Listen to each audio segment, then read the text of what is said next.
Shalom, salam sejahtera bagi kita semua. Assalamualaikum warahmatullahi wabarakatuh. Om Swastiastu, nama budaya dan salam kebajikan. Saya Putri Swawa. Saya Karnadia Tumbel. Nama saya Angelik Munggunan. Saya Jeremy Lapian dari kelompok 2 dan kami akan menjelaskan mengenai materi pengaruh kemajuan iptek terhadap Negara Kesatuan Republik Indonesia.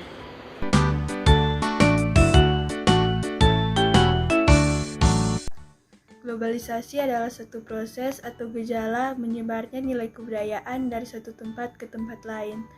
Ilmu adalah kumpulan pengetahuan berdasarkan sumber dan teori yang telah disepakati secara bersama.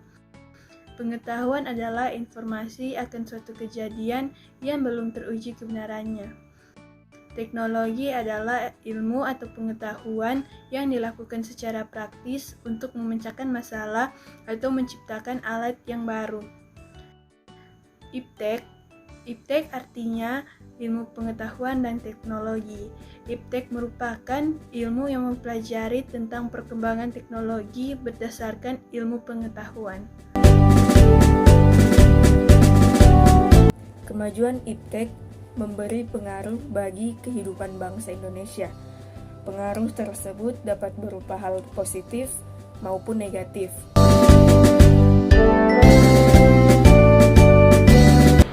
Kemajuan iptek memberi pengaruh dalam berbagai aspek kehidupan. Yang pertama, dalam aspek politik, dampak positifnya yaitu terjalinnya hubungan diplomatik. Iptek mempermudah dan meningkatkan hubungan kerjasama antar negara. Contohnya, bergabungnya Indonesia dengan Perserikatan Bangsa-Bangsa. Sedangkan dampak negatifnya yaitu munculnya gerakan terorisme dan radikalisme. Para pelaku radikalisme ini cenderung adalah orang-orang pintar yang tahu memanfaatkan teknologi seperti merakit senjata api dan bom. Contoh kasus ledakan bom yang terjadi di Gereja Katedral di Makassar. Yang kedua, dalam aspek ekonomi, dampak positifnya yaitu terbukanya lapangan pekerjaan. Perkembangan iptek membuat situs-situs perbelanjaan online dapat diakses. Contohnya, munculnya aplikasi-aplikasi perbelanjaan online seperti Shopee, Tokopedia, dan Lazada.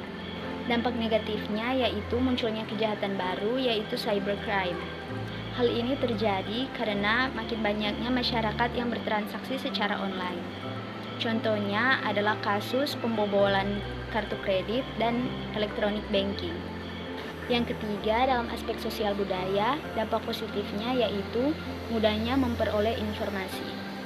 Perangkat teknologi yang diciptakan mampu memudahkan perolehan informasi dari negara yang satu dengan negara yang lainnya. Contohnya adalah berita bencana alam di Filipina yang berhasil disiarkan di TV Indonesia.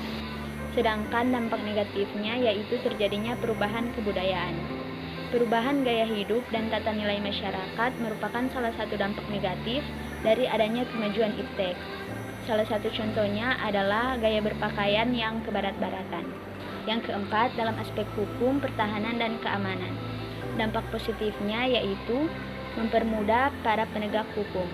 Kemajuan teknologi membuat aparat penegak hukum dapat melaporkan insiden secara cepat. Contohnya, dengan adanya layanan seperti 911 dan 112. Sedangkan dampak negatifnya yaitu adanya disintegrasi bangsa dan negara. Munculnya berita bohong dapat memunculkan disintegrasi di tengah-tengah masyarakat. Contohnya terjadinya perpecahan antar daerah. Yang pertama, menolak dengan tegas semua pengaruh kemajuan iptek dalam semua aspek kehidupan. Yang kedua, menerima pengaruh tersebut sepenuhnya tanpa disaring terlebih dahulu. Yang ketiga, bersikap selektif, yaitu menerima hal-hal positif dan membuang hal-hal negatif.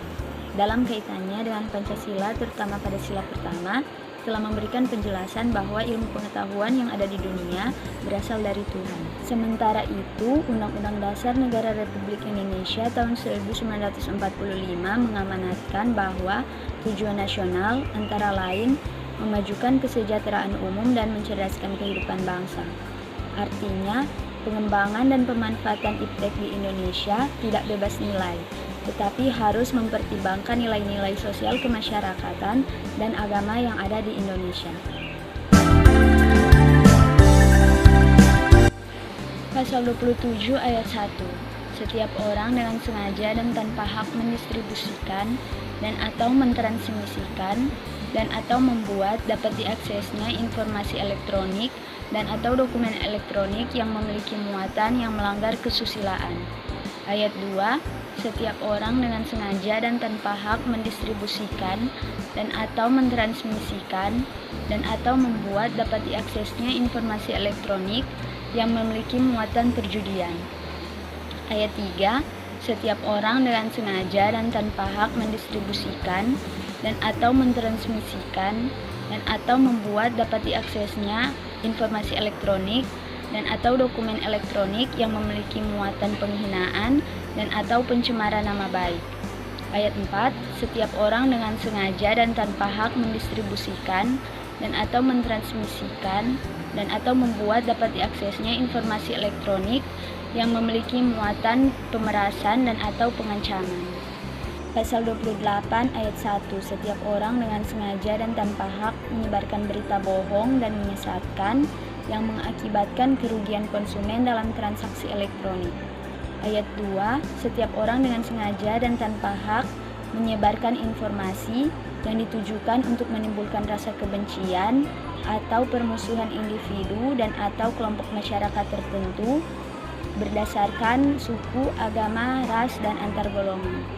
Pasal 29, setiap orang dengan sengaja dan tanpa hak mengirimkan informasi elektronik dan atau dokumen elektronik yang berisi ancaman kekerasan atau menakut-nakuti yang ditujukan secara pribadi.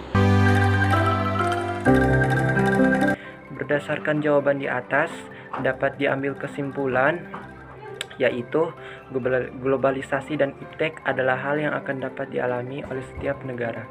Perkembangan tersebut dapat membawa dampak positif dan negatif bagi kehidupan dan bernegara. Maka dari itu perlu adanya dasar negara yang berupa UUD 1945 dan Pancasila yang menjadi pedoman dalam menghadapi kemajuan iptek tersebut. Sekian materi yang dapat kami sampaikan. Tetap patuhi protokol kesehatan, menjaga jarak, memakai masker, Dan mencuci tangan. Terima kasih.